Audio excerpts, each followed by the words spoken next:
Even with this Chilean case serving as a warning, at least from a theoretical standpoint, it seems like a good move to put your people in state positions. And maybe this is an outlier. Maybe what happened in Chile, this co-optation that we saw, was something odd, something that shouldn't be expected to be repeated in other cases.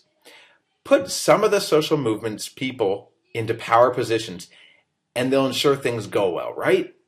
Well, look, on a personal level, you've got people who form these collective identities during the struggle.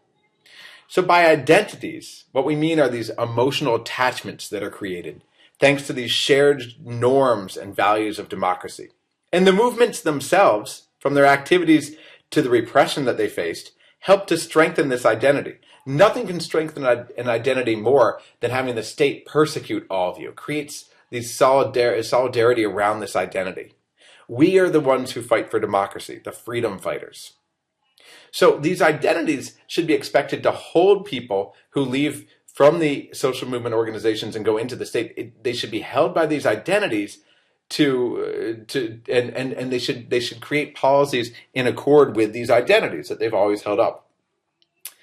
Also, on an interpersonal level, these personal networks, people should remain committed to their comrades in struggle.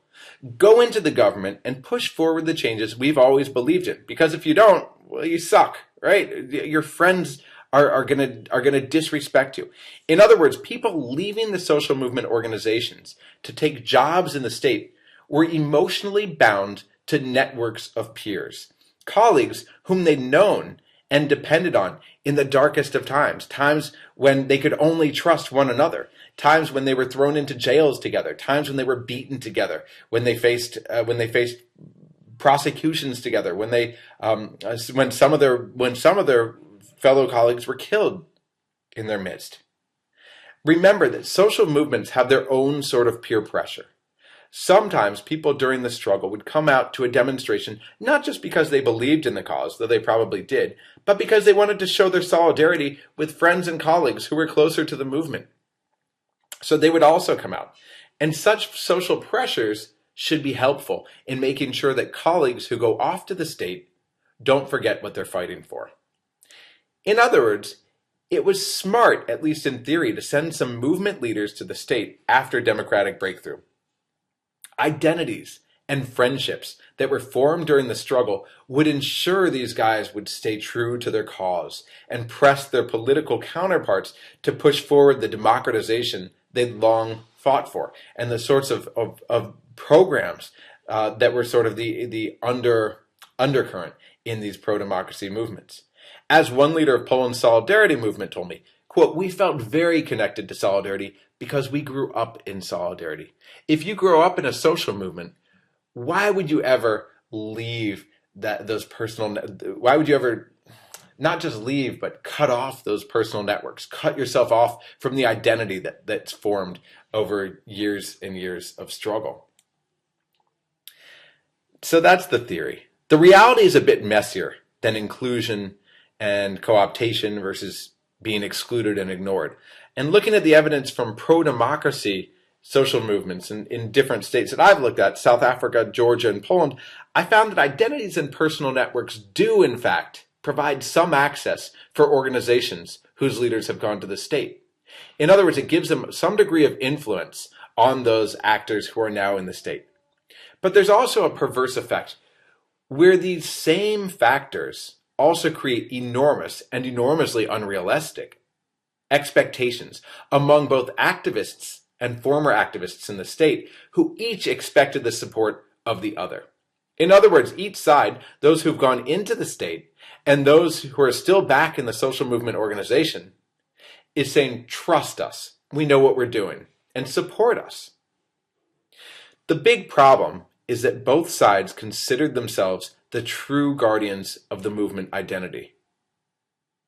They feel that this, coupled with their personal networks, should help bring the other side on board their program.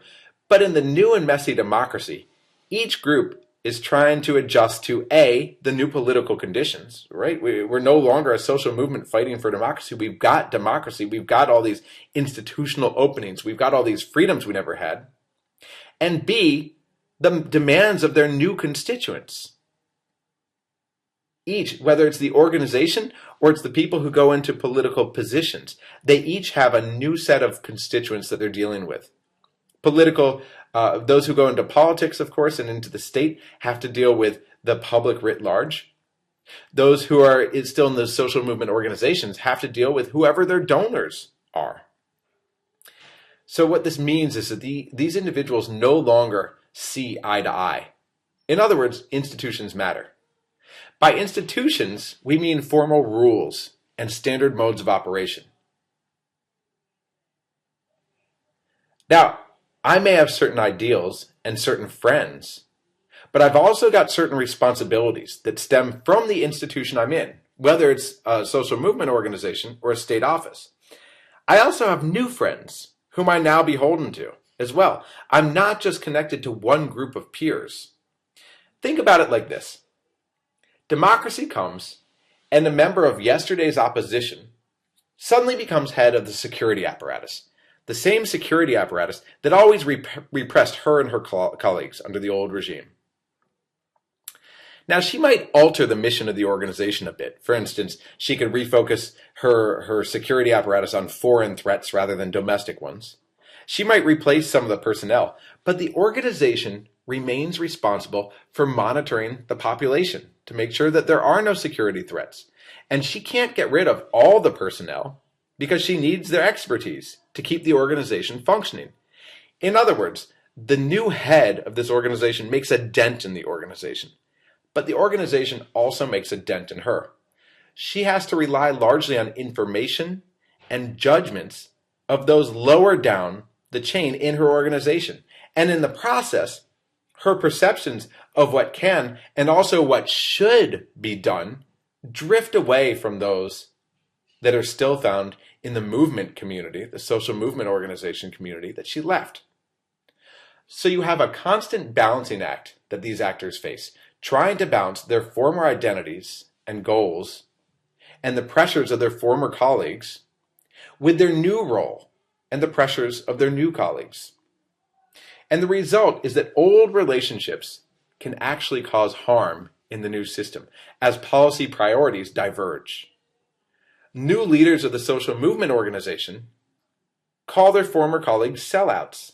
Ex-leaders of the social movement organizations who are now in the state say, hey, it's the new social movement organization leaders who failed to keep up with the times, who failed to see the new reality, or who are bending to new donor pressures that they never had before, artificial pressures.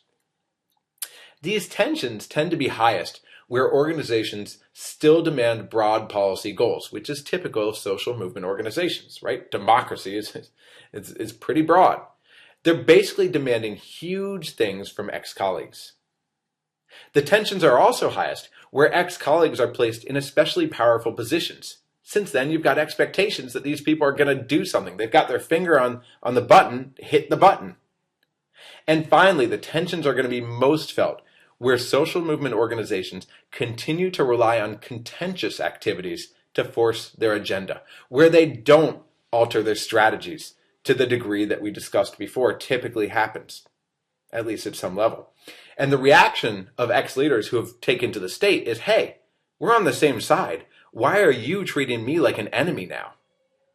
As these protests go on.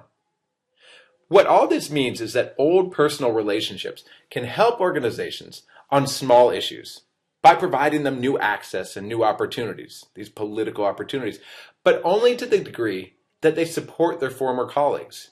And this can be hard now that leaders have new constituencies and new goals. Where the views and preferences of these two different groups conflict as a result of these institutional pressures, personal ties can actually spark a backlash. And this is especially likely with respect to the broader policy issues and where organizations refuse to moderate.